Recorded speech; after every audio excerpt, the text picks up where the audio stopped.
What's up, addicts? In this video, we are looking at Odell Beckham Jr., wide receiver for the Browns, giving you guys an expectation of what we think he will be able to do for fantasy in 2020 and giving you guys a complete outlook of how we got to our conclusion. But before we get into that, make sure you hit that like and subscribe button for more videos like this. We'll be going over 100 guys in depth like this. And also check out our website, fantasyaddictionnetwork.com. You can access our full rankings and projections, be updated all the way up until the kickoff. So check that out. But without further ado, let's ask the question. What the frick do we do with Odell Beckham?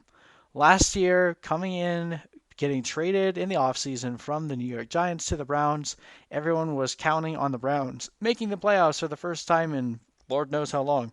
Odell Beckham was supposed to lead this team to the promised land along with their brand new shiny quarterback, Baker Mayfield, and everything went terrible. Odell Beckham suffered a sports hernia that he had to have surgery for, and we don't know how long he played with it, but it sounds like he played injured pretty much the entire year. Finished the season with 74 receptions, over 1,000 yards, but it was the most boring 1,000-yard season from a wide receiver ever. Only 4 total touchdowns, but he didn't miss any games, which is surprising when you consider how many games he had missed in previous years. Finishes the season not even as a wide receiver 2 with only 201.3 fantasy points and averaging 12.6 fantasy points per game. Just a really, really unfortunate and poor year from a guy that you probably drafted in the first, if not second round. Just really not good. So when you look at his game log, if anyone that drafted him was pretty excited after week 2, getting 11 targets and then 10 targets and finishing with 28.1 fantasy points, and then everything went to crap. He had only one more really good game for the remainder of the year and was pretty inconsistent. Finishes the season up kind of strong as that schedule let up a little bit, but they, give the one caveat, the Browns did have a very difficult schedule last year, one of the hardest against the pass, and it looks to be a lot easier this year. So there is positive outlook for Odell Beckham heading into 2020. Jarvis Landry may not even be ready for training camp after having his surgery. So lots to think about here with Odell Beckham. He actually had the second most deep targets of all wide receivers. He was 12th in target share, finishing with 25.6% in target share. His average target distance, 13.9, was 22nd in the NFL. His catchable target rate was 74.4%. His target accuracy was 6.45, so pretty low marks there. Baker not throwing very accurate, so you can blame that on Baker Mayfield. But then Odell Beckham's true catch rate, which is taking out uncatchable targets, only 74.7%. That's 92nd, and he led the league in drops with 11. So you can't blame everything on Baker last year. Odell definitely was not nearly as effective as he typically was. So what do you make of this heading into 2020?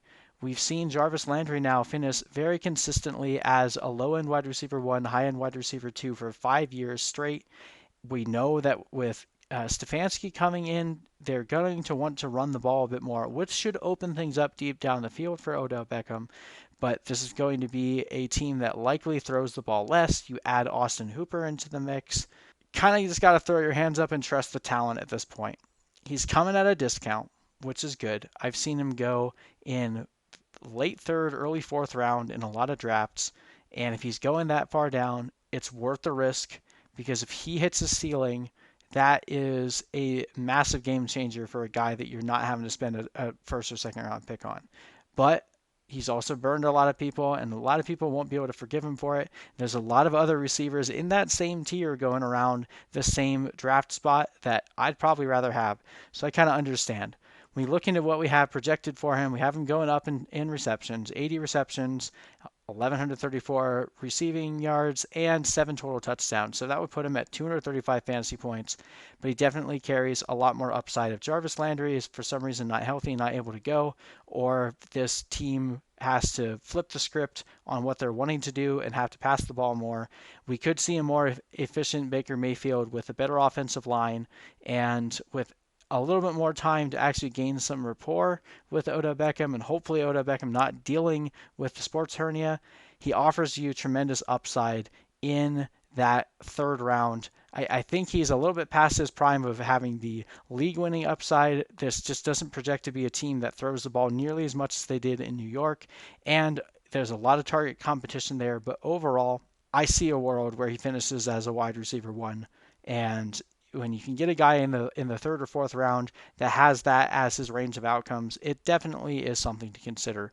So will I be targeting Odell Beckham? As it stands right now, I think there's still a few too many guys that I end up liking a little bit more than Odell Beckham going around where he's going. But things do change in the offseason, and we'll have to keep our finger to the pulse to figure out what is going on with the guys around him and in his own situation.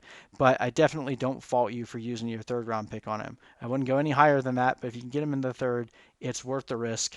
And he offers plenty of upside that you could cash in on if he hits it. So anyway, thank you guys so much for watching. We continue doing these. Make sure you check out all of our other player outlook videos and let me know if there's anyone specifically you want me to do. We'll be going through all 32 NFL teams, hitting over 100 players here within the next month. So hit that like and subscribe button for more videos like this, and we'll see you guys in the next video.